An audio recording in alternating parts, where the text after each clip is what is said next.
بابا سے بلند اللہم صلی علی سیدنا مولانا محمد مبارک وسلم صلاة و سلام علیک یا رسول اللہ صلی اللہ تعالی علیہ وسلم۔ عرش حق ہے مسند رفعت رسول اللہ کی، دیکھنی ہے حشر میں عزت رسول اللہ کی۔ لا ورب العرش جس کو جو ملا ان سے ملا، بٹتی ہے کونین میں نعمت رسول اللہ کی۔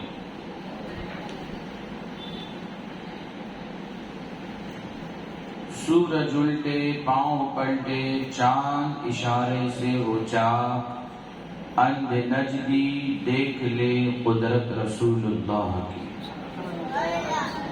میرے پیارے آقا صلی اللہ علیہ وسلم کے پیارے دیوان، آج ہماری گفتگو عظمت مصطفیٰ صلی اللہ علیہ وسلم پر ہوگی۔ میں نے جو آیہ کریمہ پڑھی ہے قرآن پاک کی سورۃ الحشر آیت نمبر 45 ہے۔ اللہ فرماتا ہے بے شک ہم نے تمہیں گواہ اور جنت کی خوشخبری دینے والا بنا کر بھیجا،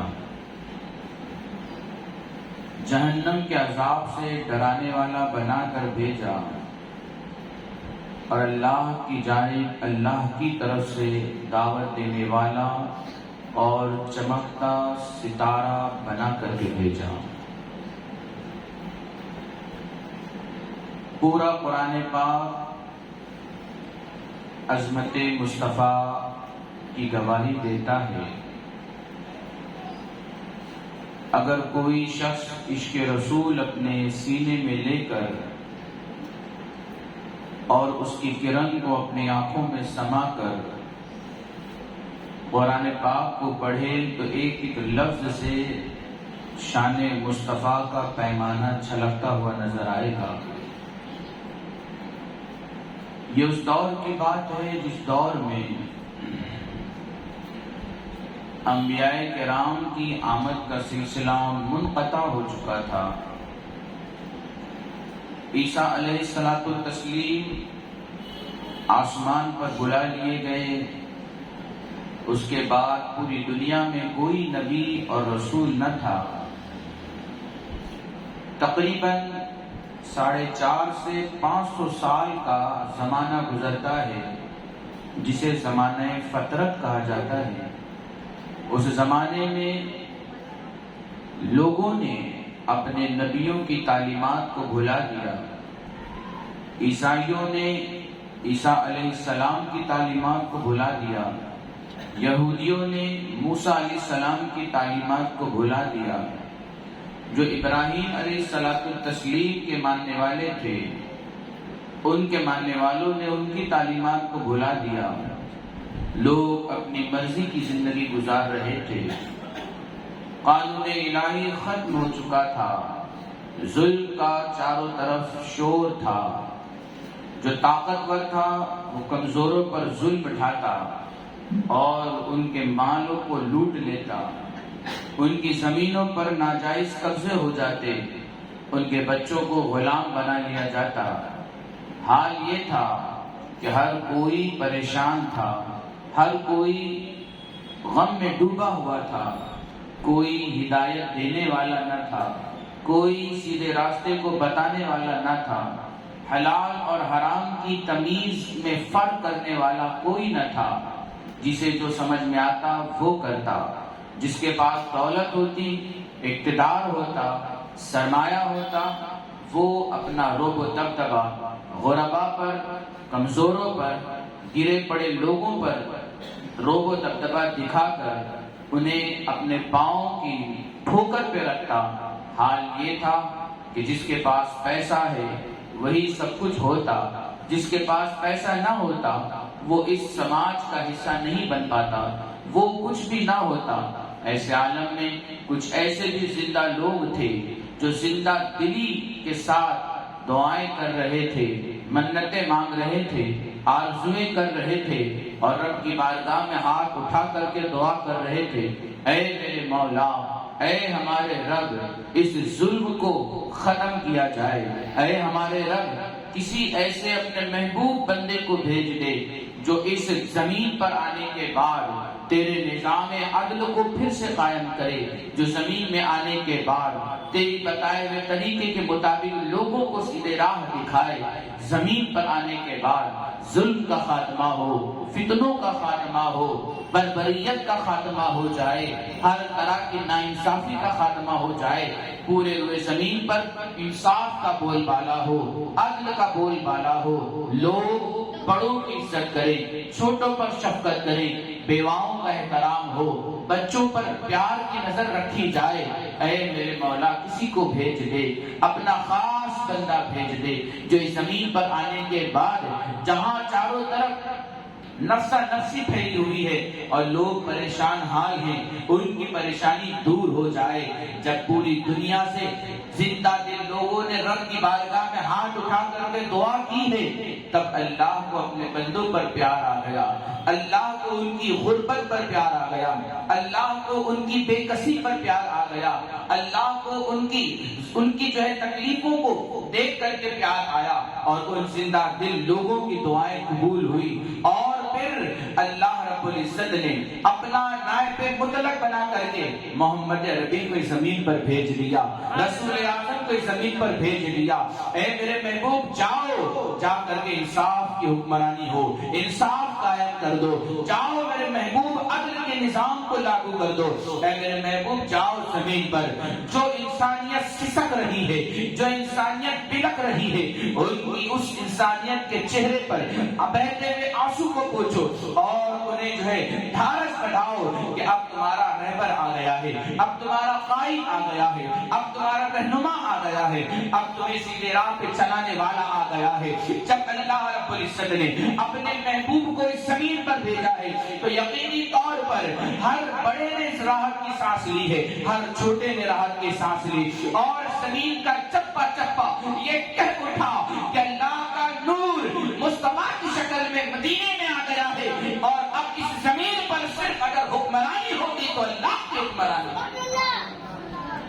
عزیزان ملت اسلامیہ، حضور علیہ الصلوۃ والتسلیم کو اللہ نے اپنا نائب بنا کر کے بھیجا۔ آپ اندازہ کریں، دیکھیں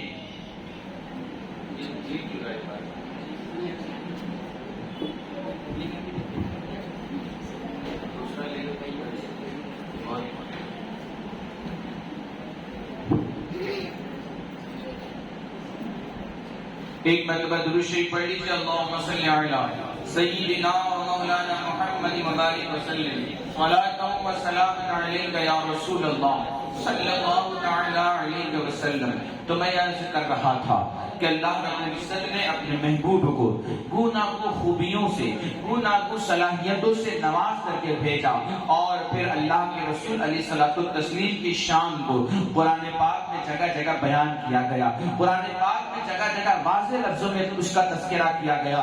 بے شک لاکھوں انبیاء کرام اس زمین پر آئے، مگر تمام نبیوں کا سردار اگر کسی کو بنایا گیا ہے تو رحمت للعالمین کو بنایا، ہمارے آقا و مولا کو بنایا، محمد عربی صلی اللہ علیہ وسلم کو بنایا۔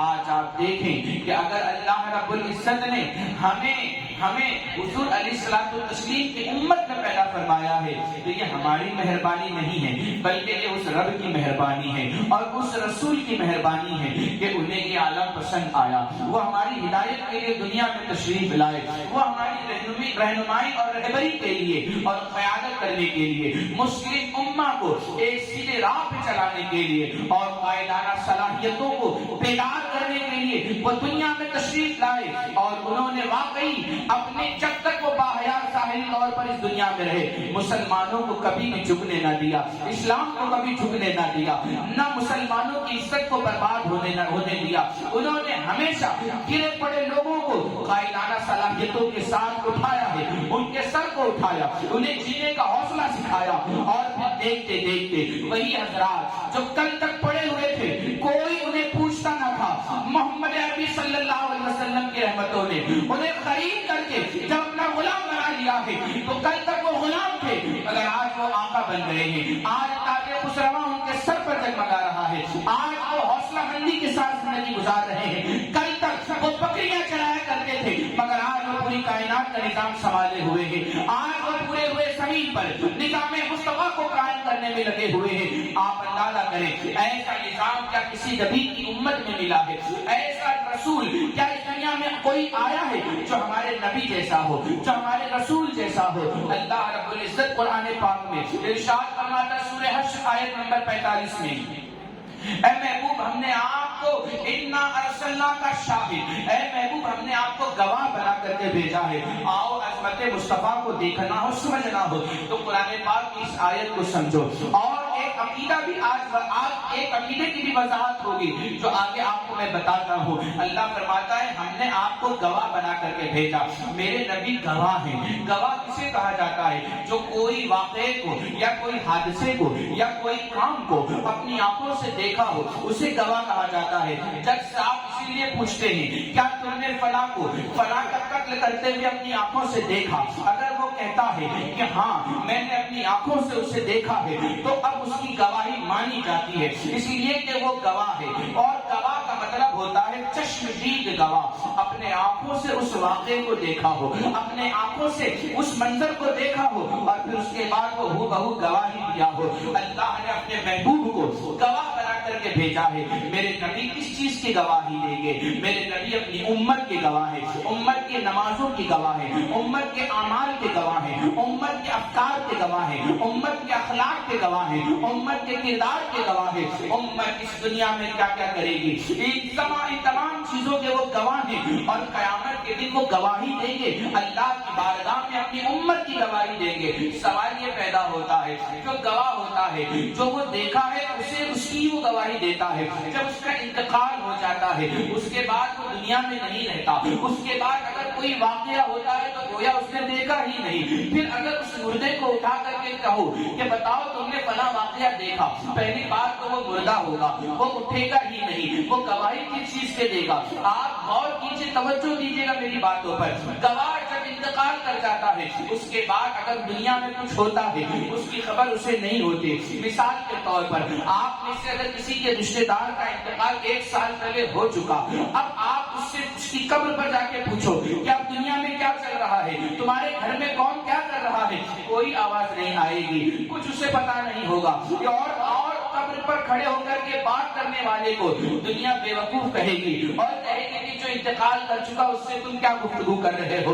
اب اس بات کو سمجھنے کے بعد آؤ میرے نبی کی شان دیکھو، میرے نبی کی عظمت دیکھو، میرے نبی کا مقام دیکھو۔ اللہ فرما رہا ہے محبوب تم گواہی دو گے، اور میرے نبی کس چیز کی گواہی دیں گے؟ قیامت کے دن اپنی امت کے ایمان کی گواہی دیں گے، اپنے امت کے اعمال کی گواہی دیں گے۔ پھر یہاں ایک سوال پیدا ہوتا ہے کہ میرے نبی نے اپنے آنکھوں سے جن کو دیکھا وہ ان کے اعمال کی گواہی دیں گے۔ جب میرے نبی ظاہری طور پر پردہ فرما گئے، ان کا وصال مبارک ہو گیا، اب اس کے بعد جو دنیا میں آئے وہ تو صرف حضور کا تذکرہ قرآن میں پڑھ رہے ہیں اور حضور علیہ السلام کو انہوں نے دیکھا نہیں۔ پھر حضور علیہ السلام تو تسلیم ہمارے اعمال کی گواہی کیسے دیں گے، ہمارے ایمان کی گواہی کیسے دیں گے؟ اگر میں کہوں کہ حضور علیہ الصلوۃ والتسلیم صدیق اکبر کے ایمان کی گواہی دیں گے تو آپ اسے مان لیں گے، فاروق اعظم کی گواہی دیں گے یہ بھی مان لیں گے، عثمان غنی کے ایمان کی گواہی دیں گے یہ بھی اسے آپ مان لیں گے، مولا علی کے ایمان کی گواہی دیں گے یہ بھی آپ مان لیں گے، اس لیے کہ یہ تمام صحابہ حضور کے زمانے میں تھے، حضور کے سامنے تھے، حضور کے ساتھ یہ اٹھتے بھی تھے، بیٹھتے بھی تھے، آپ کی قیادت میں یہ جنگیں بھی کیا کرتے تھے اور فتح و کامرانی کے ساتھ واپس بھی آیا کرتے۔ آپ کی ابتدا میں یہ صحابہ نماز بھی پڑھا کرتے تھے، یہ میرے نبی کی ہر چیز کو دیکھتے، میرے نبی ان کو دیکھتے تو یہ ان کے اعمال کی گواہی دیں گے۔ اب میرے نبی نے ہمیں دیکھا ہی نہیں تو ہمارے ایمان کی گواہی کیا دیں گے؟ یہی تو مطلب بن رہا ہے۔ لیکن قربان جاؤ میرے نبی کی عظمت پر۔ آج جو لوگ کہتے ہیں کہ نبی زندہ نہیں ہے، نبی مر کر مٹی میں مل گئے ہیں، انہیں کیا علم ہے؟ قرآن یہ عقیدہ دے رہا ہے کہ نبی زندہ ہے۔ قرآن کہتا ہے کہ ہم نے تمہیں شاہد بنا کر کے بھیجا، گواہ بنا کر کے بھیجا. آیت میں یہ نہیں لکھا ہے اے میرے محبوب تم صرف مدینہ والوں کے ایمان کی گواہی دو گے, مکہ والوں کے ایمان کی گواہی دو گے, اس کے بعد پوری دنیا میں قیامت تک کے جتنے بھی مسلمان آئیں گے ان کے ایمان و اعمال کی گواہی نہیں دو گے. ایسا قرآن پاک میں کہیں نہیں لکھا. اللہ نے قرآن پاک میں مطلق فرمایا ہے اے میرے محبوب ہم نے تم کو گواہ بنا کر کے بھیجا.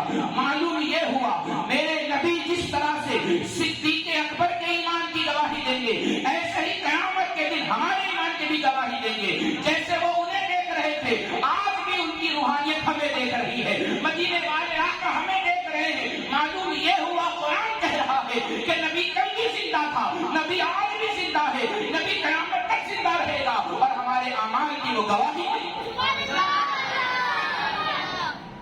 اب نہ کہنا کہ نبی مر کر مٹی میں مل گئے, نبی ماشاء اللہ زندہ نہیں ہے. اب یہ کہنا کہ قرآن انہیں گواہ کہہ رہا ہے, وہ ہم یہاں بیٹھ کر کے ان کا ذکر سن رہے ہیں, یہ بھی انشاءاللہ وہ گواہی دیں گے کہ یہ لوگ اکثر مسجد میں بیٹھ کر کے اے اللہ تیرا ذکر کر رہے تھے, تیرے محبوب کا ذکر خیر کر رہے تھے. اب وہ بھی گواہی دیں گے. اور اس کے بعد فرمایا گیا کہ نبی کی گواہی کے بعد امت کی سفارش اور ان کی شفاعت کا سلسلہ شروع ہوگا, ان کی مغفرت کا سلسلہ شروع ہوگا, ان کی نجات کا سلسلہ شروع ہوگا. اور ایک ایک کر کے سب کو جو ہے پروانہ نجات دے کر کے انہیں جنت میں داخل کیا جائے گا. معلوم یہ ہوا کہ گواہ کے لیے زندہ رہنا ضروری ہے تاکہ وہ ہمیں اور آپ کو دیکھ کے پھر گواہی دے. تو معلوم یہ ہوا کہ میرے نبی زندہ ہے جو ہمیں دیکھ رہے ہیں, اور انشاءاللہ قیامت کے دن وہ ہمارے اعمال کی گواہی بھی دیں گے, ہمارے ایمان کی بھی گواہی دیں گے. اب یہاں سے عقیدہ لے کر کے جاؤ,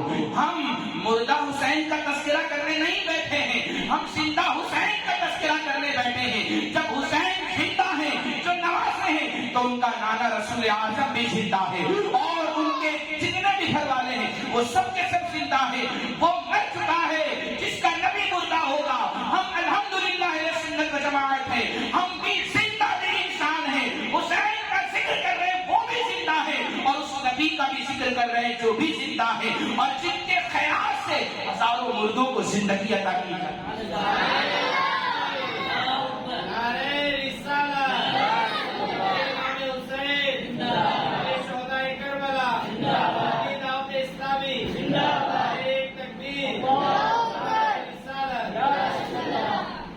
توجہ کے ساتھ آپ سماعت کریں اور اپنے نشست پر تشریف رکھیں, ایمان تازہ ہوگا. حضرت جبرائیل علیہ الصلوۃ والتسلیم ہیں, حضور علیہ السلام کی بارگاہ میں آتے ہیں, تھوڑی دیر بیٹھتے ہیں اور پھر چلے جاتے ہیں. حضرت جبرائیل وہ ہیں جن کی ذمہ داری ہے کہ اللہ کا پیغام نبیوں کے پاس لے جائیں. رسول اعظم صلی اللہ علیہ وسلم کے پاس جتنی بار حضرت جبرائیل آئے اتنی بار کسی بھی نبی کے پاس نہیں آئے. میری نبی کی عظمت دیکھو کہ بلبلے سے طرح فرشتوں کا سردار سب کچھ چھوڑ کر کے مدینے کی گلیوں میں آ کے میرے نبی کا دیدار کر رہا ہے. شان دیکھو میرے, آئے دیکھے چلے گئے, تھوڑی دیر کے بعد پھر آئے اور آ کر کے حضور کی بارگاہ میں بیٹھ گئے. ملاقات کی حضرات ملاقات کر کے حضور سے چلے گئے, تنہائی میں حضور تشریف رکھتے ہیں. اس کے بعد آپ حضرت جبرائیل کو قریب کرتے ہیں اور فرماتے ہیں جبرائیل کیا بات ہے, تم ہمیشہ آتے تھے, آنے کے بعد بیٹھ جاتے تھے, آج میں نے تمہیں کچھ عجیب سا دیکھا. تم آئے, مجھے غور سے دیکھا, دائیں بائیں دیکھا, اوپر نیچے دیکھا, اس کے بعد چلے گئے اور پھر تھوڑی دیر کے بعد واپس آ گئے. کیا راز ہے, ذرا پردہ تو اٹھاؤ. ویسے تو میرے نبی سب کچھ جانتے ہیں, لیکن حضرت جبرائیل کی زبانی سن کر کے وہ امت کو کچھ میسج دینا چاہتے ہیں, وہ امت کو کوئی پیغام دینا چاہتے ہیں کہ دیکھو میری شان کیا ہے کہ میرا تذکرہ جبرائیل کر رہے ہیں, میری عظمتوں کی گواہی جبرائیل دے رہے ہیں. آپ نے پوچھا ہے جبرائیل کیا بات ہے, تم آئے اور چلے گئے پھر آ گئے. حضرت جبرائیل مسکرانے لگے, عرض کرنے لگے یا رسول اللہ صلی اللہ علیہ وسلم, میں آیا اور آنے کے بعد غور کر رہا تھا کہ آپ کے جیسا حسین و جمیل اللہ نے دنیا میں کسی کو بنایا ہے یا نہیں بنایا ہے, آپ کے جیسا حسن کسی کو ملا ہے یا نہیں, آپ کے جیسی خوبصورتی کسی کو عطا کی گئی یا نہیں عطا کی گئی. اس پورے ہوئے زمین پر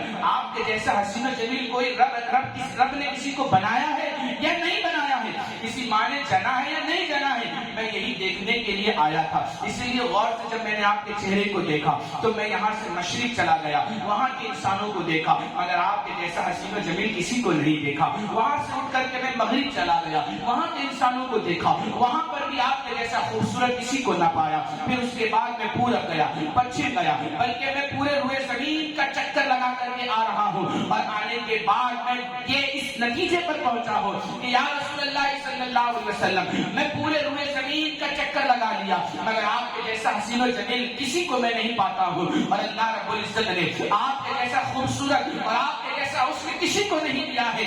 اسی سچائی کو بریلی کے امام عشق و محبت سیدی سرکار اعلیٰ حضرت قصیدہ حمدیہ میں یوں بیان فرماتے ہیں، یہی بولے سدرا والے چمنے جہاں کے بھالے، سبھی میں نے چھان ڈالے، تیرے پائے کا نہ پایا، تجھے یک نے یک بنایا، تجھے یک نے یک بنایا۔ یا رسول اللہ، میں آپ کے چہرے جیسا کوئی چہرہ کیا بلکہ آپ کے جیسا پیر بھی کسی کو نہیں ملا ہے، آپ کے جیسا کلوا بھی کسی کو نہیں ملا ہے، آپ کے جیسا پیروں کا حسن بھی کسی کو نہیں ملا ہے۔ معلوم یہ ہوا کہ جس طرح سے خدا کے جیسا کوئی نہیں، اسی طرح سے مصطفیٰ کی طرح بھی کوئی نہیں،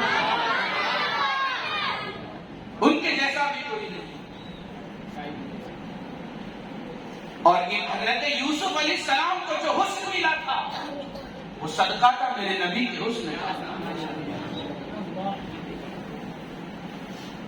حضرت یوسف کا جو حسن تھا وہ نمکین حسن نہ تھا، حضور علیہ الصلوۃ والتسلیم کا جو حسن تھا وہ نمکین حسن تھا۔ اور بریلی کے امام نے اسے بھی اپنے شعر میں بڑے پیارے انداز میں بیان فرمایا ہے کہ یوسف علیہ السلام کو جو کچھ بھی ملا ہے وہ میرے نبی کے نور کے صدقے میں ملا ہے۔ تو میں عرض کر رہا تھا کہ قرآن نے کہا اے محبوب ہم نے آپ کو گواہ بنا کر کے بھیجا، پھر آگے اللہ فرماتا ہے وَمُبَشِّرٌ، میں نے تمہیں جنت کی خوشخبری دینے والا بنا کر کے بھیجا۔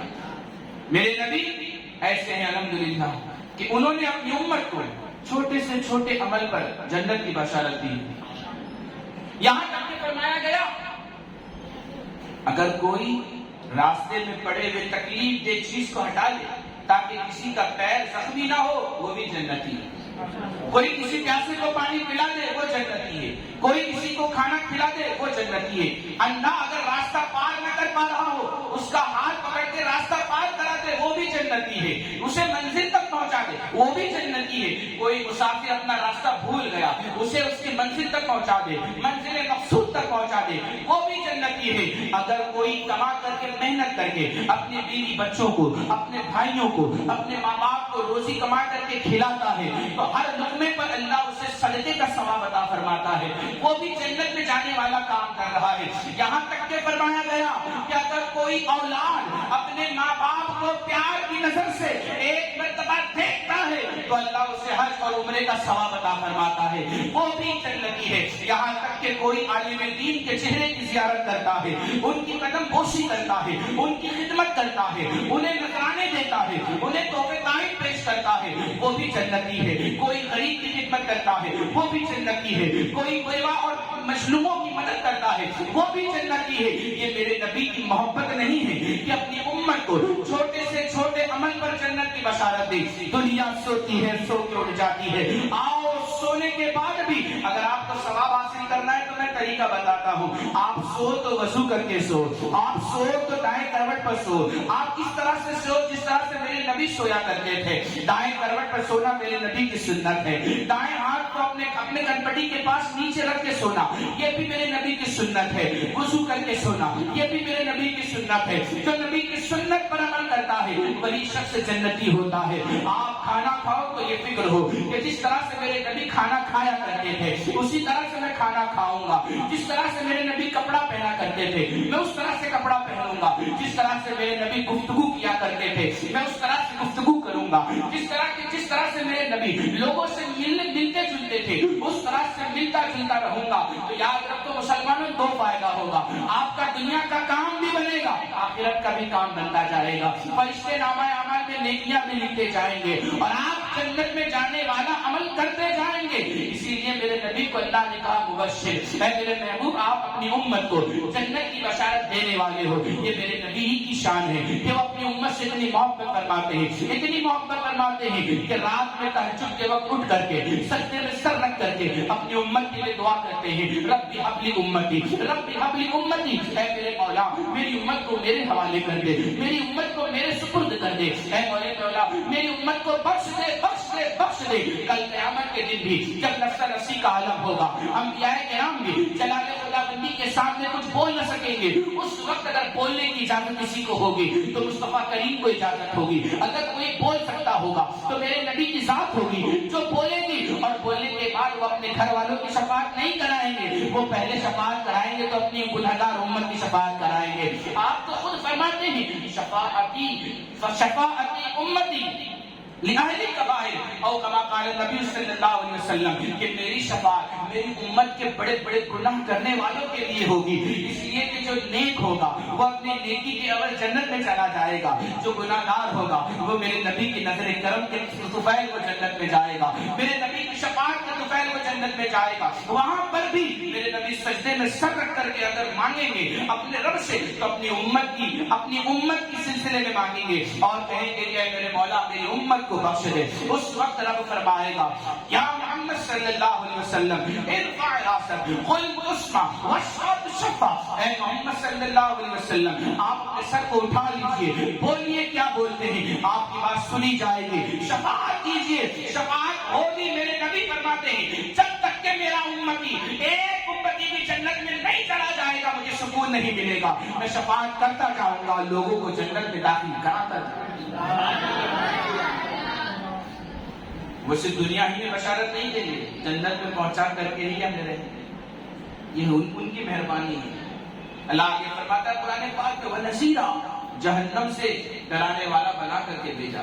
اے محبوب آپ اپنی امت کو جہنم کے عذاب سے ڈراتے ہیں. میرے آقا فرماتے ہیں میں تمہارا کمر بند پکڑ کر کے تمہیں جہنم کی طرف گرنے سے روک رہا ہوں. تم گرے ہوئے تھے، جھکے ہوئے تھے، جہنم کی آگ میں گرنے ہی والے تھے. میں تمہاری کمر کو پکڑ کر کے تمہیں پیچھے کر رہا ہوں کہ تم ایسا کام نہ کرو کہ جہنم میں چلے جاؤ، ایسا کام نہ کرو کہ جہنم کی آگ تمہیں جلا ڈالے، ایسا کام نہ کرو کہ اللہ ناراض ہو جائے. میں تمہیں ہر طرح سے بچا رہا ہوں. اسی لیے میرے نبی نے فرمایا شراب مت پیو اللہ ناراض ہوگا، جوا مت کھیلو اللہ ناراض ہوگا، زنا مت کرو اللہ ناراض ہوگا، جھوٹ مت بولو اللہ ناراض ہوگا، ماں باپ کو گالی مت دو، انہیں ستاؤ نہیں اللہ ناراض ہو جائے گا، بڑوں کی عزت کرو ان کی بے ادبی نہ کرو ورنہ اللہ ناراض ہو جائے گا. یہ وہ کام ہے جنہیں گناہ کبیرہ کہا جاتا ہے. اگر انسان اس سے سچی دل سے توبہ نہ کرے یقینی طور پر وہ جہنم میں جائے گا. لیکن یاد رکھو اللہ کے رسول علیہ الصلوۃ والتسلیم نے قدم قدم پر ہماری رہنمائی فرمائی، ہماری رہبری کی ہے اور ہمیں بھٹکنے سے بچایا،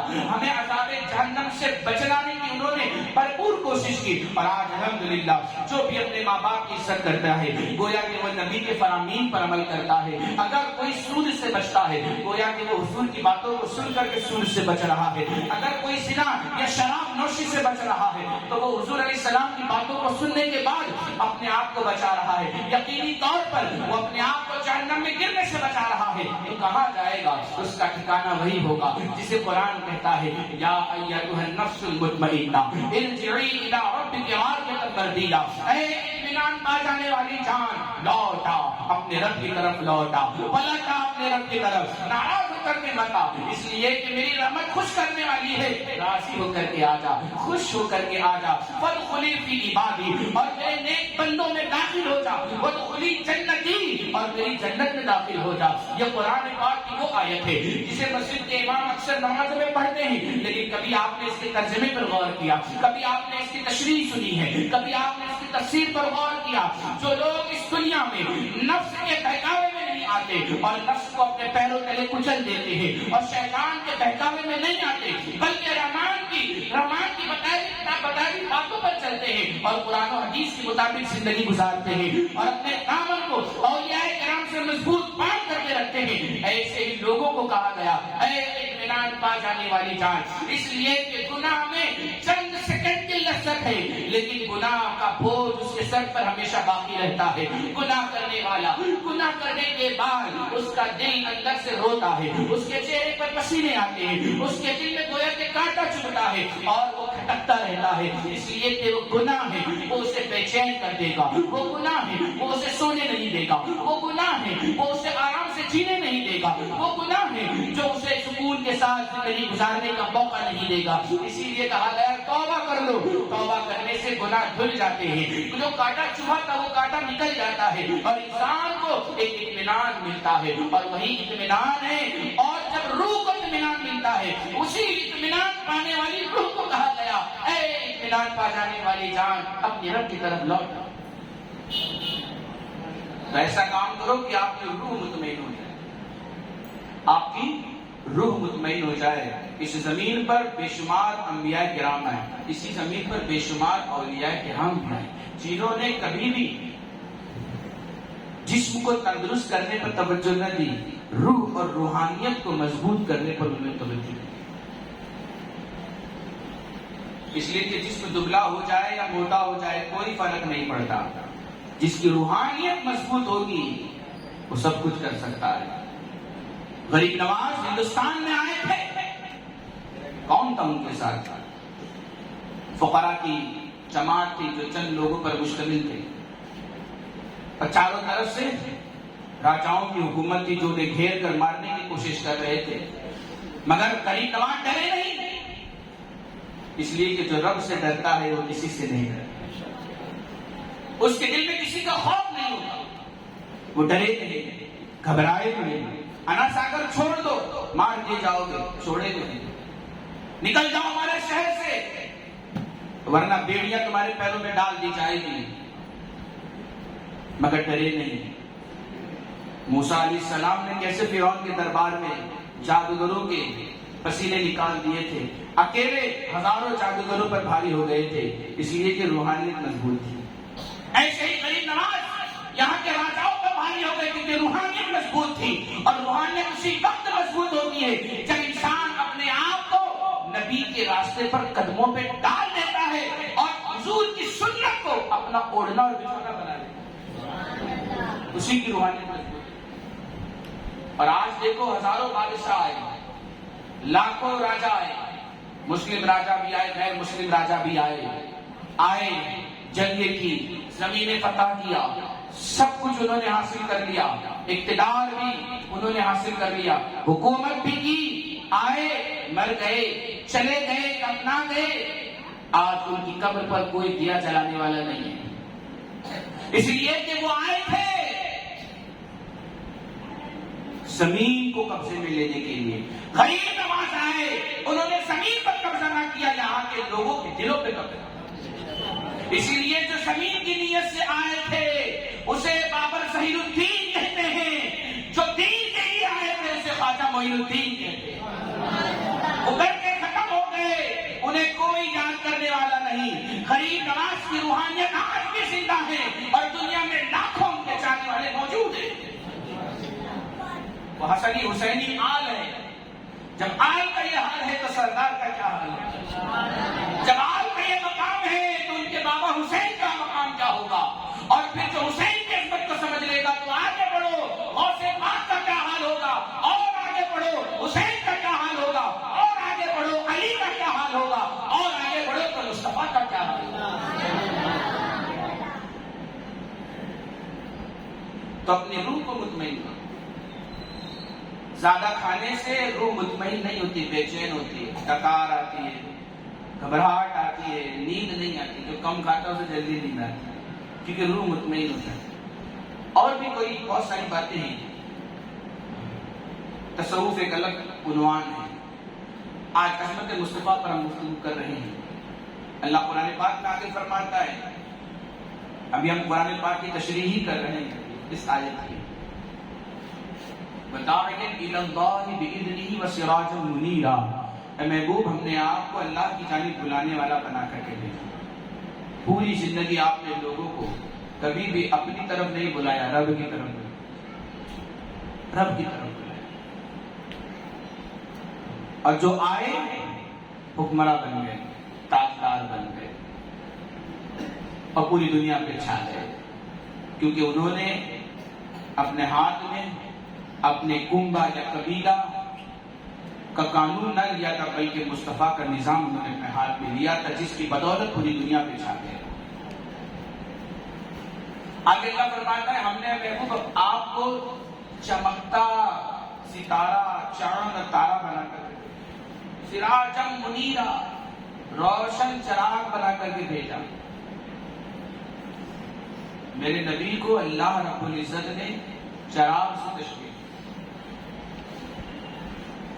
کیونکہ چراغ اندھیرے میں جب جلتا ہے تو اندھیرا ختم ہو جاتا ہے۔ میرے نبی کا نام کسی کے سینے میں آتا ہے تو دل کا اندھیرا ختم ہو جاتا ہے، دل کا اندھیرا ختم ہو جاتا ہے۔ پر چراغ تو چراغ ہے، وہ چراغ اگر بنا بھی ہے تو میرے نبی کے نور کے صدقے بنا ہے۔ سمجھانے کے لیے اللہ رب العزت نے گویا کہ ہمیں یہ بات بتائی کہ ہم نے تمہارے رسول کو ایسا روشن چراغ، ایسا روشن ستارہ بنا کر کے بھیجا جو کبھی بجھنے والا نہیں ہے۔ تاروں کی روشنی کمزور پڑ جاتی ہے، ستاروں کی روشنی کمزور کبھی ہو جاتی ہے، سورج نہ نکلے تو چاند کی روشنی کم ہو جائے، چراغ کی روشنی کم پڑ جاتی ہے، مگر حضور علیہ الصلوۃ والتسلیم اللہ کے وہ نور ہیں جو کبھی ہلکا نہیں ہوتا، جس کی روشنی کبھی کم نہیں ہوتی، جو آج بھی چمکدار ہیں، کل بھی چمکدار تھے اور قیامت تک چمکدار رہیں گے۔ آپ اگر تاریخ اٹھا کر کے دیکھیں کہ پوری دنیا میں اللہ رب العزت نے کسی کو بھی نورانیت عطا فرمائی ہے تو میرے نبی کے نور کے صدقے میں عطا فرمائی ہے، میرے نبی کے چہرے کی رونق کے صدقے میں اسے نورانیت ملی ہے۔ آدم کی آدمیت نبی کے نور سے روشن ہے، نوح کی نجابت نبی کے نور سے روشن ہے، ابراہیم کی خلت نبی کے نور سے روشن ہے، اسماعیل کا ذبح و ایثار نبی کے نور سے روشن ہے، موسیٰ کا جلال نبی کے نور سے روشن ہے، یوسف کا حسن و کمال نبی کے نور سے روشن ہے، عیسیٰ علیہ الصلوۃ والتسلیم کی پابندی یہ نبی کے نور سے روشن ہے۔ اس کائنات میں جتنے بھی انبیاء کرام آئے ان کی نبوت اگر روشن ہے، چمکدار ہے تو نبی کے نور سے چمکدار ہے، نبی کے نور سے روشن ہے۔ اس چاند کو چاندنی ملی تو نبی کے نور کے صدقے میں ملی، ستاروں کو روشنی ملی تو نبی کے نور سے ملی، تاروں کا انجمن اس دنیا میں دیکھ رہے ہیں آپ، یہ چمک رہا ہے نبی کے نور کے صدقے میں، یہ چمک رہے ہیں۔ اور اگر سورج کے اندر جو روشنی ہے وہ بھی میرے نبی کے نور کے صدقے میں وہ روشنی اسے ملی ہے۔ آج ہماری نگاہوں میں، ہماری آنکھوں میں جو نور ہے وہ بھی نبی کے نور کا صدقہ ہے، ہمارے دلوں میں نبی کی جو محبت ہے وہ نبی کے نور کا صدقہ ہے۔ نبی کے نور کے صدقے میں صدیق کی صداقت چمک رہی ہے، فاروق کی عدالت چمک رہی ہے، عثمان کی سخاوت چمک رہی ہے، علی کی شجاعت چمک رہی ہے، حسن کی امامت و خلافت چمک رہی ہے، حسین کی ہیبت و شہادت چمک رہی ہے۔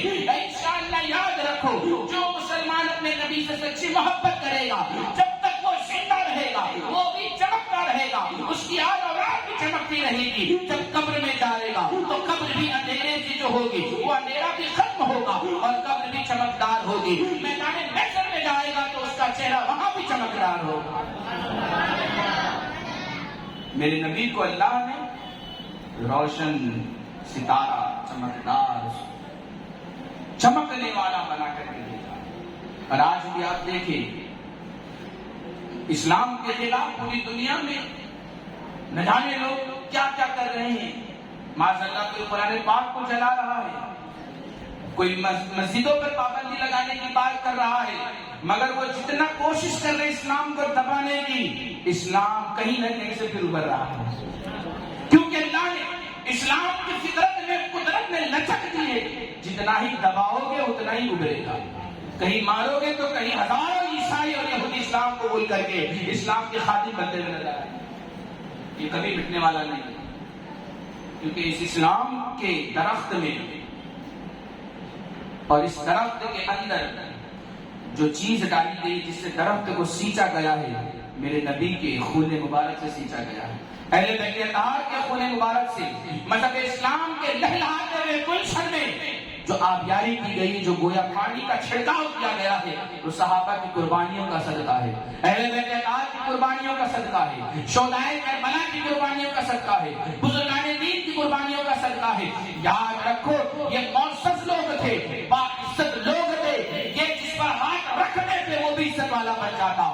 مذہب اسلام ہزاروں لاکھوں نفوس قدسیہ کی خون سے آگے بڑھ رہا ہے، اس کا نہ ایک پتا مرجھائے گا، نہ کوئی شاخ ٹوٹے گی، بلکہ اس کی یہ جو تناور درخت کی طرح بڑھتا جائے گا، بڑھتا جائے گا، اور ایک وقت ایسا آئے گا کہ دنیا میں کوئی مذہب نہیں رہے گا۔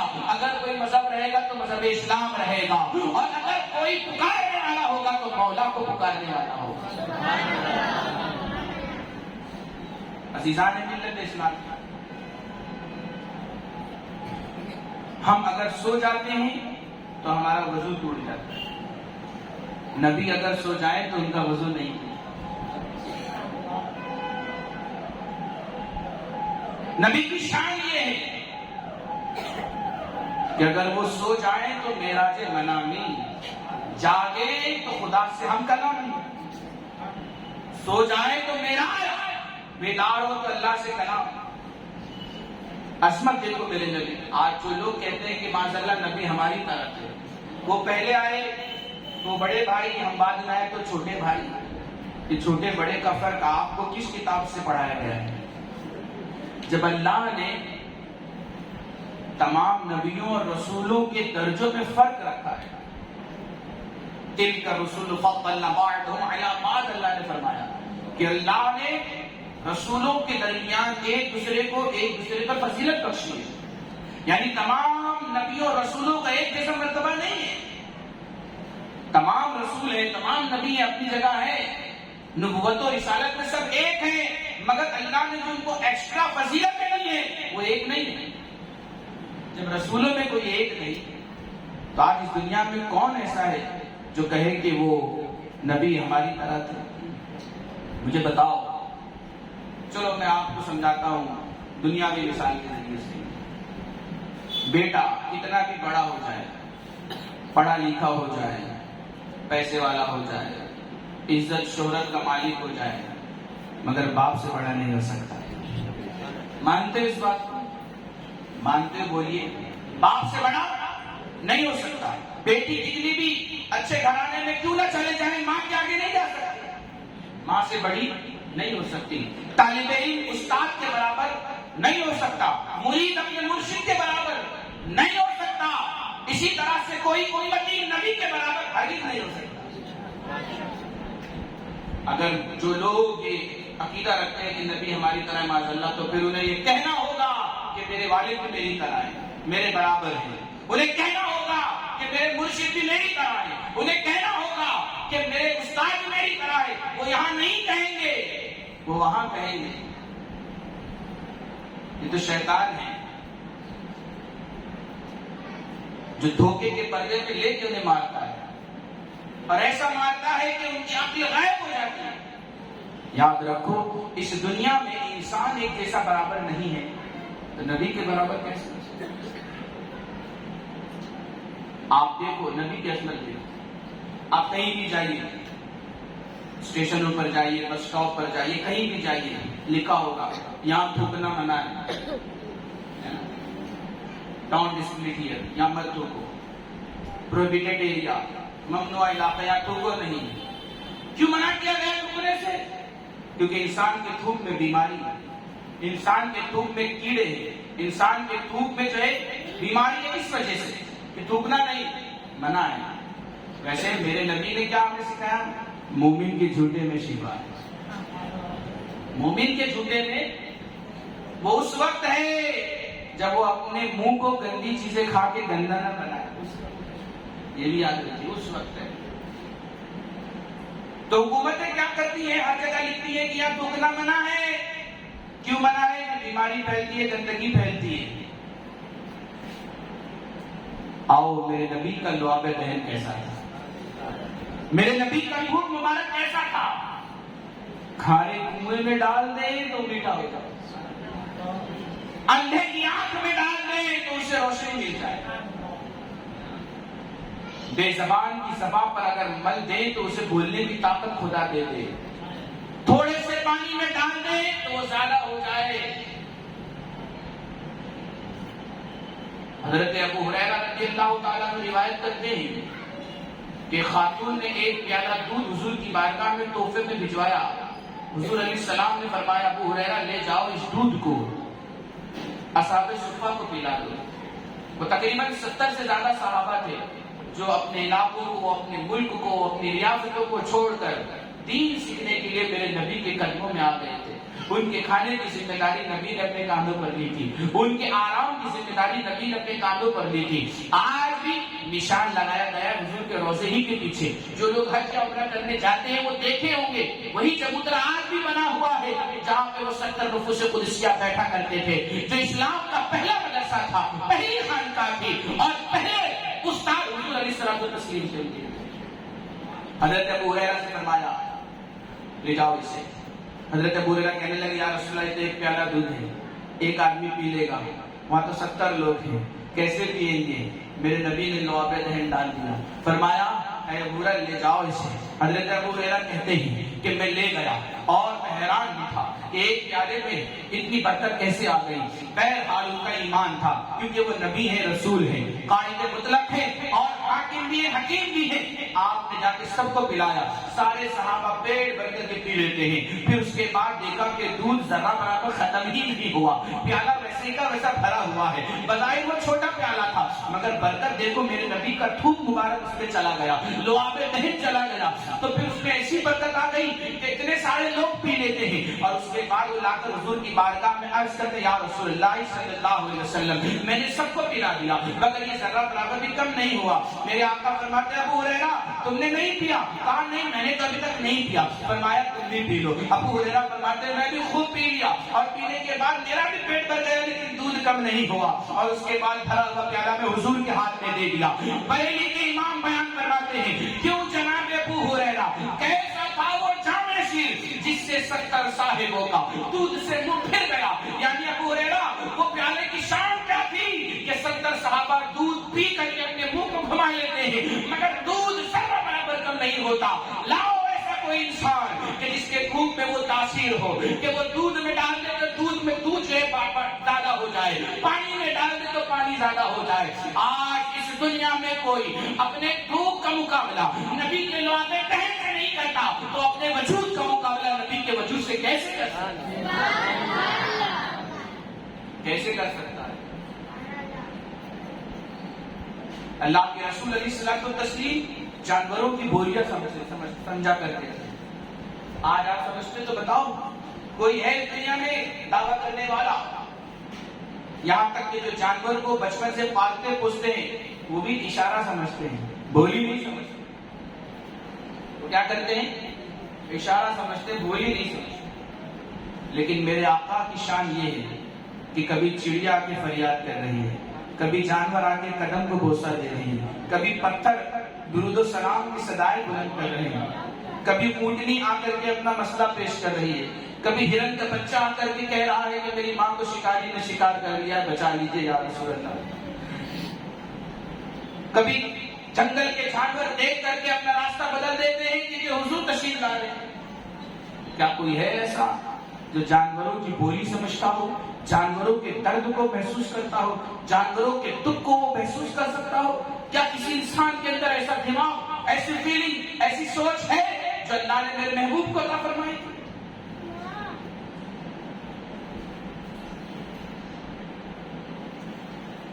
آج اگر کوئی مکان بنا لے تو جس سمت میں مکان بنا ہے پھر سے اگر توڑ کر کے اسے بنانا ہو، سمت بدلنی ہو تو بڑی مشقت ہو جائے گی۔ دروازہ غلط لگ گیا، توڑ کر کے پھر سے بنانا ہے تو بڑی مشقت ہو جائے گی۔ اگر کوئی کہے پہاڑ کو کہ پہاڑ میں تجھے حکم دیتا ہوں یہاں سے وہاں چلا جا، لوگ ہنسیں گے اس پر، یہ پاگل ہے پہاڑ سے بات کر رہا ہے، یہ پاگل ہے پتھروں سے بات کر رہا ہے، یہ پاگل ہے درختوں سے بات کر رہا ہے۔ حضرت جابر کہتے بخاری کی حدیث پاک ہے کہ میرے آقا کو ایک جگہ قضاء حاجت کی ضرورت پیش آئی، آپ کسی کھلے میدان میں جا رہے تھے، آپ نے فرمایا جابر وہ دو درخت جو کھڑے ہیں نا دونوں کو جا کے کہو کہ نبی بلا رہے ہیں۔ کیا کہا؟ جاؤ کہو نبی بلا رہے ہیں۔ آج کا کوئی پڑھا لکھا کالج کا بندہ ہوتا تو کہتا یا رسول اللہ وہ تو درخت ہے زمین پر گڑا ہوا ہے، وہ کیسے آئے گا؟ یاد رکھو اگر عقل سے کام لوگے تو بہت ساری بات سمجھ نہیں پاؤ گے۔ نبی کی عصمت کو سمجھنا ہے تو عشق کا پیمانہ لو، عشق کی باتیں کرو، عشق کے سانچے میں ڈھل جاؤ، نبی کی ہر بات سمجھ میں آئے گی۔ جیسے صحابہ نبی کو دیکھا کرتے تھے اسی طرح سے دیکھو سب سمجھ میں آئے گا۔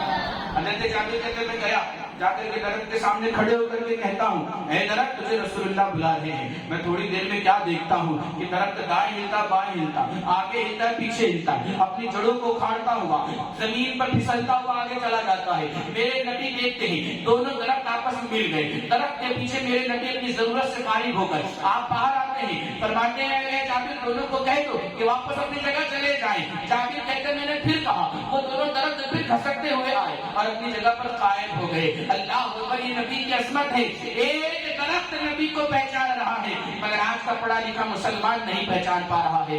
آج کالج میں جا کر کے اور ادھر ادھر کے بیانات سن کر کے، ادھر ادھر کی کلپیں یوٹیوب کی ویڈیو دیکھ کر کے گویا کہ وہ اپنے آپ ہی کو پہچان نہیں پا رہا ہے۔ وہ نبی کو کیا جانے گا؟ اگر اسے سمجھنا ہو تو پہلے درخت بن جائے، نبی کی عظمت خود کو سمجھ میں آئے۔ جنگل سے گزر رہے ہیں تو درخت کی ٹہنیاں پہلے سے زیادہ ہل رہی ہے اور میرے نبی کو ہوا دے رہی ہے، بادل سایہ کر رہے ہیں،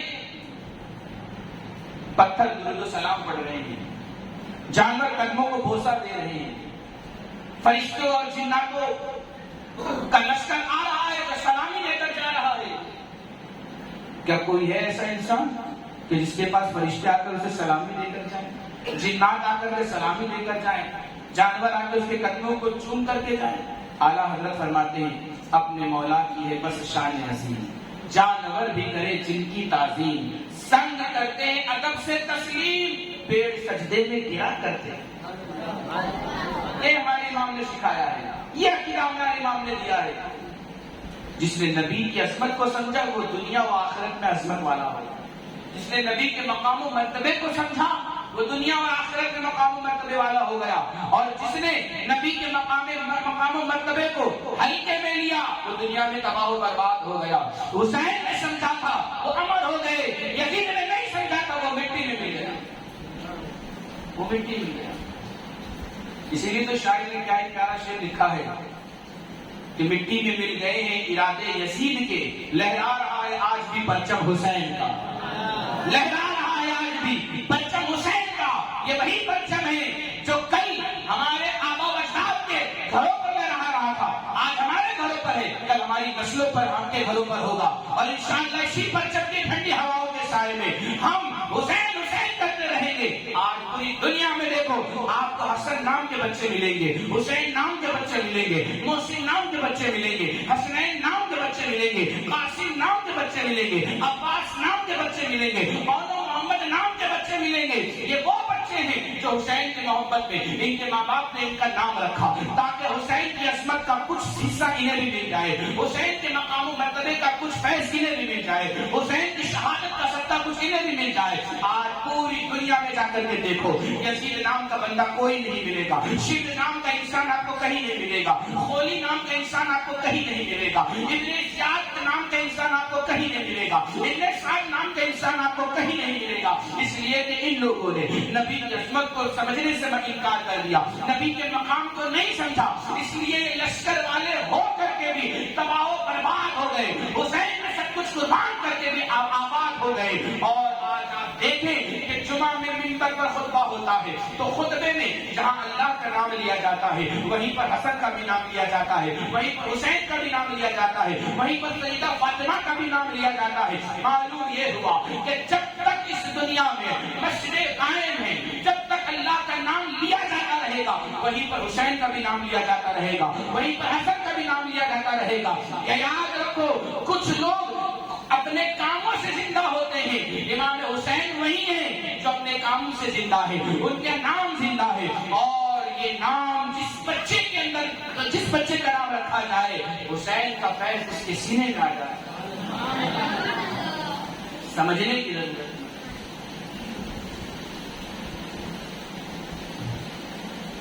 اللہ رب العزت قرآن پاک میں فرماتا ہے وَتُعَزِّرُوهُ وَتُوَقِّرُوهُ، میرے نبی کی عزت کرو، ان کا ادب کرو، ایسی کوئی بات نہ کرو جس سے میرے نبی کی شان میں بےعزتی ہو۔ میرے نبی آرام فرما رہے تھے، دروازہ بند تھا، کچھ لوگ آئے کہنے لگے ہمیں حضور سے ملنا ہے، دیہات سے آئے تھے، نبی کے مقام کو نہیں سمجھتے تھے، آئے کہنے لگے ملنا ہے، جو خادم تو منع کر رہے تھے، نہیں حضور آرام فرما رہے ہیں، نکلیں گے جب آرام ان کا مکمل ہوگا تو تم مل لینا ہے، توجہ سے سنیے۔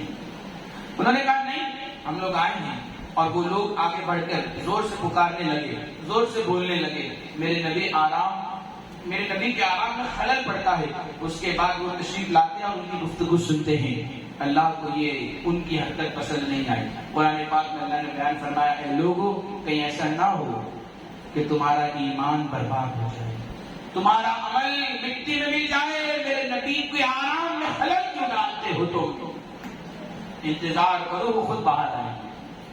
یہ نبی کا مقام کہ اللہ رب العزت فرما رہا ہے اگر تم ان کے آرام میں خلل ڈالو گے تو تمہارا عمل برباد ہو جائے گا۔ کیا کوئی ہے ایسا مہان انسان کہ سو رہا ہو اسے جگا دو تو آپ کا عمل خراب ہو جائے؟ ہے نا، کوئی نہیں، یہ حضور کی شان۔ اور ایک مرتبہ تو ایسا ہوا کہ صحابہ کرام مسجد میں موجود تھے، مصلی امامت خالی تھا، حضور کا انتظار تھا، کافی دیر ہو گئی، حضور علیہ الصلوۃ والتسلیم تشریف کسی وجہ سے نہ لا سکے۔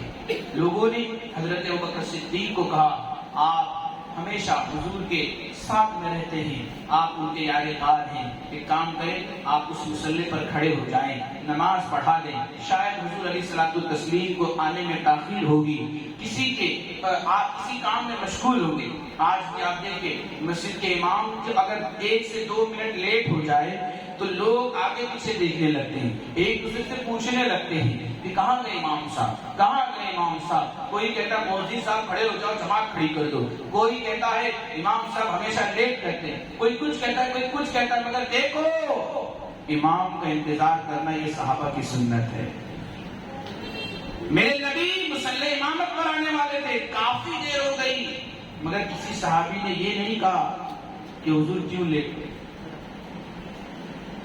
جب آپ علماء کو نبیوں کا وارث مانتے ہو تو یہ بھی مانو جیسے صحابہ اپنے امام حضور صلی اللہ علیہ وسلم کا ادب کرتے تھے ویسے آپ اپنے امام کا بھی ادب کرو۔ بہت دیر ہو گئی نہیں آئے مصلی پر، صحابہ نے کہا کہ صدیق اکبر رضی اللہ تعالیٰ عنہ سے کہ آپ مصلی پر کھڑے ہو جائیں۔ صدیق اکبر پہلے تو تھوڑی دیر سوچتے ہیں، دائیں بائیں دیکھتے ہیں، پھر اس کے بعد آخر میں مصلی پر بڑھ جاتے ہیں۔ مصلی پر کھڑے ہونے کے بعد نماز پڑھاتے ہیں، 1 رکعت ہو گئی، توجہ سنیے گا، ایمانی غیرت دیکھیں۔ آپ اگر نماز پڑھ رہے ہو، نیت آپ باندھے ہو تو آپ مڑ نہیں سکتے، دائیں دیکھ نہیں سکتے، بائیں نہیں دیکھ سکتے، سینہ پھر گیا کعبے کی جانب سے تو نماز ٹوٹ جائے گی، اور پھر دائیں بائیں دیکھنا بھی مکروہ ہے، آپ نہیں دیکھ سکتے۔ آپ نماز کی شرائط میں بن جاتے ہیں، نماز کی پابندیوں میں آپ آ جاتے ہیں۔ نیت باندھ لینے کے بعد اب آپ نہ پیچھے مڑ کر دیکھ سکتے ہیں، نہ سر گھما سکتے ہیں، نہ اوپر دیکھ سکتے ہیں، نہ مسجد کے در و دیوار اور نقش و نگار کو دیکھ سکتے ہیں۔ صحابہ کرام بھی اسی طرح سے ادب سے نماز میں مشغول ہو گئے۔ پیچھے سے شور ہوا کہ حضور علیہ الصلوۃ والتسلیم آ رہے ہیں، صحابہ سمجھ گئے کہ حضور آ رہے ہیں، مصلی امامت پر ابوبکر صدیق ہیں، وہ بھی سمجھ گئے کہ حضور آ رہے ہیں۔ اب انہوں نے سوچا کہ میں بھی ذرا پیچھے مڑ کر کے دیکھ لوں۔ اب آپ دیکھیے کہ امام اگر پیچھے مڑ کر کے دیکھے تو اس کی نماز ٹوٹے گی یا نہیں ٹوٹے گی، اس کی نماز خراب ہوگی یا نہیں ہوگی۔ امام اگر اپنا سینہ کعبے کی جانب سے پھیر دے تو اس کی نماز فاسد ہوگی یا نہیں ہوگی؟ ضرور ہوگی، کیونکہ یہ مسئلہ ہے۔ صدیق اکبر رضی اللہ تعالیٰ عنہ نے پیچھے مڑ کر کے دیکھا کہ حضور آ رہے ہیں تو آپ تھوڑا پیچھے کھسک کر کے آ گئے، لیکن حضور علیہ الصلوۃ والتسلیم نے پیچھے سے کہا اے ابوبکر اپنے مصلی پر کھڑے رہو، نماز پڑھاؤ۔ اللہ اکبر، تاریخ گواہ ہے، صحابہ گواہ ہیں، صحابہ بھی پیچھے مڑ کر کے دیکھ رہے تھے کیونکہ وہ بہت درجہ ادب کیا کرتے تھے. اب آپ دیکھیے ان کے امام کون تھے؟ صدیق اکبر تھے. سینہ مڑ گیا, چہرہ مڑ گیا, تھوڑا پیچھے بھی کھسک کے آ گئے. آج اگر کوئی عقل والا ہوتا, سائنس پڑھا ہوا ہوتا تو کہتا کہ ان کی نماز ٹوٹ گئی. مگر آؤ دیکھو صحابہ کا عشق دیکھو, صحابہ کی محبت دیکھو. انہوں نے یہ نہیں کہا کہ تمہاری نماز ٹوٹ گئی, بلکہ مصطفیٰ نے پیچھے سے کہا اے ابو بکر تم آگے کھڑے رہو, آگے کھڑے رہو. سوال یہ پیدا ہوتا ہے کیا یہ مسئلہ ابو بکر نہیں جانتے تھے کہ اگر کعبے سے چہرہ پھر جائے یا پھر سینہ پھر جائے تو نماز خراب ہو جاتی ہے؟ وہ جانتے تھے یہ مسئلہ, مگر وہ یہ بھی جانتے تھے کہ سامنے کعبہ ہے, پیچھے کعبے کا کعبہ ہے, سامنے خدا ہے, پیچھے مصطفیٰ ہے.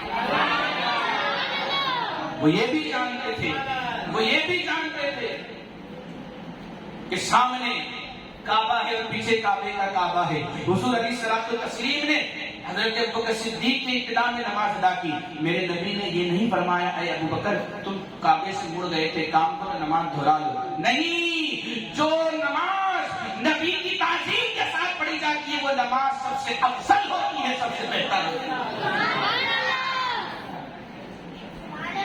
نماز میں نبی کی تعظیم صدیق اکبر نے کی. نماز میں آج لوگ کہتے ہیں نماز میں نبی کا خیال نہیں آنا چاہیے, تو کس کا خیال آنا چاہیے؟ تمہارا خیال آنا چاہیے. کس کا خیال آنا چاہیے بتاؤ مجھے. صحابہ کو خیال تو آیا تھا, پیچھے تو ہٹ گئے تھے صدیق اکبر, لیکن میرے نبی نے فرمایا نہیں ابو بکر تمہاری نماز ٹوٹ گئی. نہیں, فرمایا اپنی نماز مکمل کر لو. جو اللہ اس کے رسول کی خدمت میں ہوتا ہے وہ نماز کیسے بھی پڑھے اس کی نماز ہو جائے گا, ہو جائے. تو ایسا ادب اور ایسی تعظیم رکھو گے نا تو ٹوٹا پھوٹا عمل بھی اللہ تعالیٰ قبول فرماتا ہے. ٹوٹا پھوٹا عمل قبول کر لیتا ہے. ایک شخص حضور علیہ السلام کی بارگاہ میں لایا گیا, نشے میں تھا. تحقیق کی گئی کہ ہاں اس نے شراب پی ہے, نشہ کیا. حضور علیہ السلام تسلیم نے اسے سزا دی. اس کے بعد وہ چلا گیا. کچھ دنوں کے بعد پھر پکڑ کے لایا گیا, پھر نشے میں تھا وہ, پھر اسے سزا ملی. اچھا, جب نشہ اس کا اتر جاتا تھا تو نہا دھو کے صاف ستھرے کپڑے پہن کر حضور کی بارگاہ میں آ کے بیٹھا کرتا تھا, حضور کی باتیں سنتا تھا, محبت سے مسکراتا رہتا تھا حضور کے چہرے کو دیکھ کر. جب 2 مرتبہ نشے کے جرم پہ سزا ملی تو چند حضرات نے کہنا شروع کیا کہ اللہ اس پر لعنت کرے, اللہ اسے تباہ کرے. ایک مرتبہ سزا ملی مگر یہ سدھرا نہیں, دوسری مرتبہ بھی سزا مل گئی. میرے نبی نے فرمایا اے لوگوں بند کرو اپنی زبان کو, اسے برا بھلا مت کرو, اس پر لعنت مت بھیجو. یہ میرے سے محبت کرتا ہے, یہ مجھ سے محبت کرتا ہے. جو نبی سے محبت کرتا ہو اس کو برا بھلا نہیں کہنا. میرے نبی نے پابندی لگائی. یاد رکھو دنیا مجرم سے نفرت کرتی ہے, اسلام جرم سے نفرت کرنا سکھاتا ہے. مجرم سے تو پیار کرنا سکھاتا ہے. جرم سے نفرت کرو, مجرم سے. آپ اسے یہ سمجھاؤ کہ وہ یہ قدم اٹھایا, اس کی ہولناکی بتاؤ, اس سے نفرت مت کرو. اللہ فرماتا ہے میرے نبی کی تعظیم کرو. بزرگان دین فرماتے ہیں کہ میرے نبی کو جس چیز سے پیار تھا اس کی بھی تعظیم کرنا ضروری ہے, چاہے وہ کھانے پینے کی چیز ہو یا اوڑھنے بچھونے کی چیز ہو یا کسی اور کام کی چیز. حضرت امام احمد ابن حنبل رضی اللہ تعالیٰ عنہ دعوت میں شریک ہوئے. کئی لوگ بیٹھے تھے لائن سے کھانا کھا رہے تھے, کھانے میں کدو بھی تھا. اللہ کے رسول علیہ الصلوۃ والتسلیم کدو کو بہت پسند فرماتے ہیں, جسے لوگ لوکی بھی کہتے ہیں. لمبا سا ہوتا ہے کدو, جانتے ہی آپ. حضور علیہ السلام کو بہت پسند تھا, آپ اسے تلاش کر کے کھایا کرتے ہیں. امام احمد ابن حنبل دعوت میں شریک ہے. بازو میں ایک امیر اور رئیس شخص بیٹھا ہوا تھا. اسے جب کدو پیش کیا گیا, اس کی پلیٹ میں ڈالی گئی تو اس نے کہا کہ مجھے کدو سے پیار نہیں, میں کدو نہیں کھاتا, ہٹا دو اسے.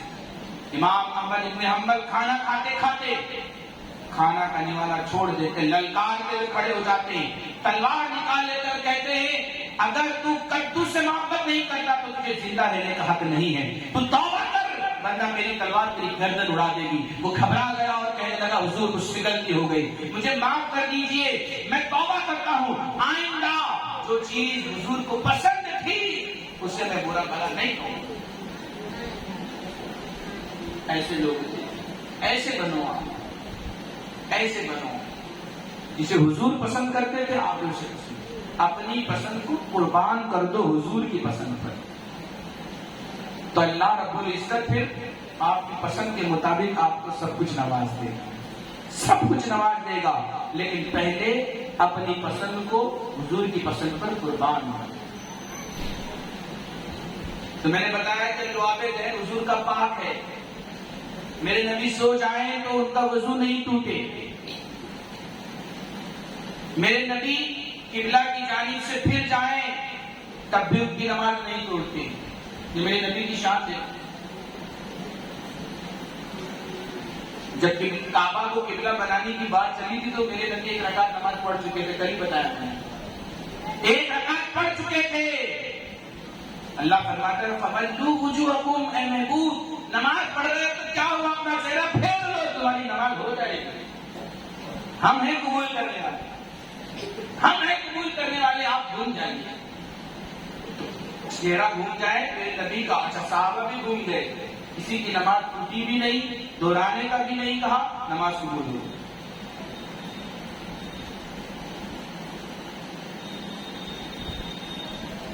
عروہ بن مسعود ثقفی، یہ اس وقت کافر تھے، اسلام انہوں نے قبول نہیں کیا تھا. مکہ والوں نے مدینہ بھیجا جا کے دیکھو کہ کون ہے جو محمد کی تابعداری کرتے ہیں.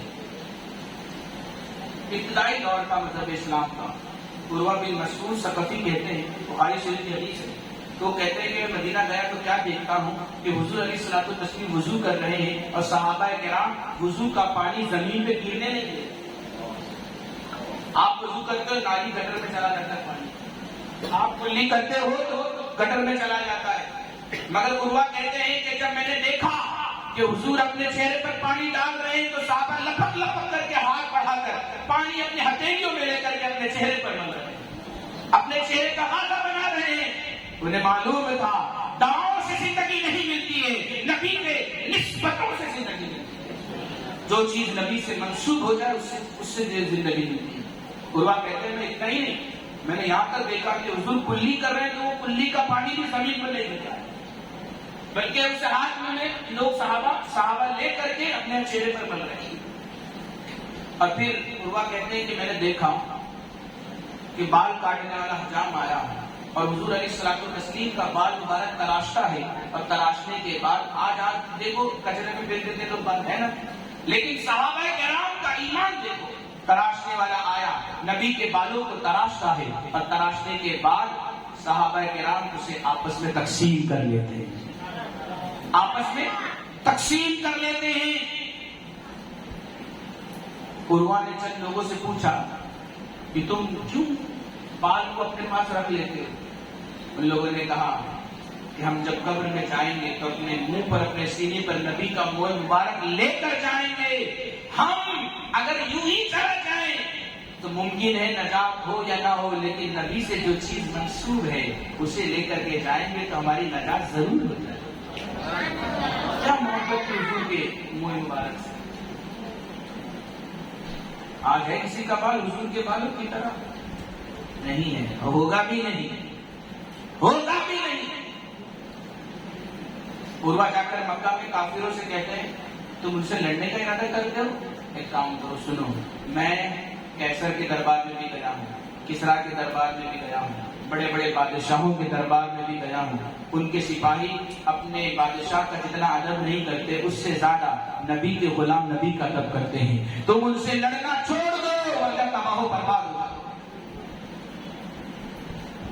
اللہ حضرت تو فرماتے ہیں حسن یوسف پہ کٹی مصر میں انگشت سنا، سر کٹاتے ہیں تیرے نام پہ میدان عرب. یا رسول اللہ، یوسف کے حسن کو عورتوں نے دیکھا تھا، انگلیاں کاٹ لی تھی، آپ کے حسن کو صحابہ نے دیکھا تو گردنیں کاٹ کر کے نذرانہ پیش کر دیا،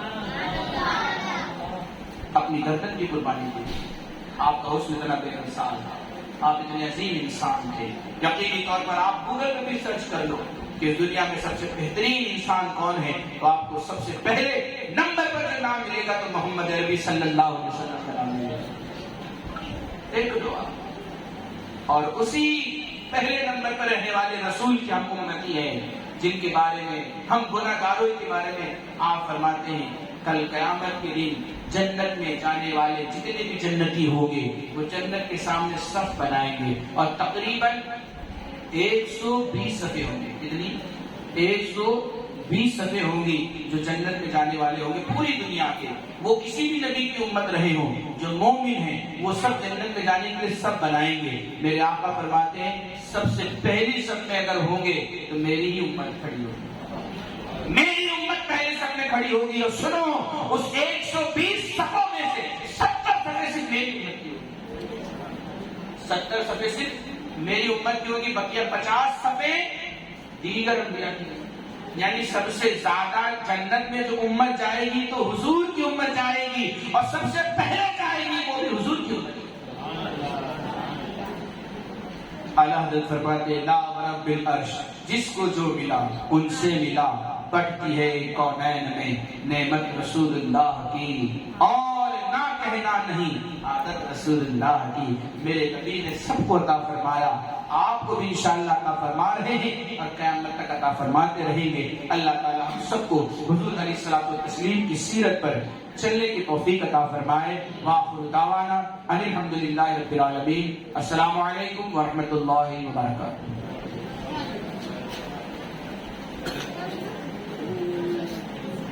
نہیں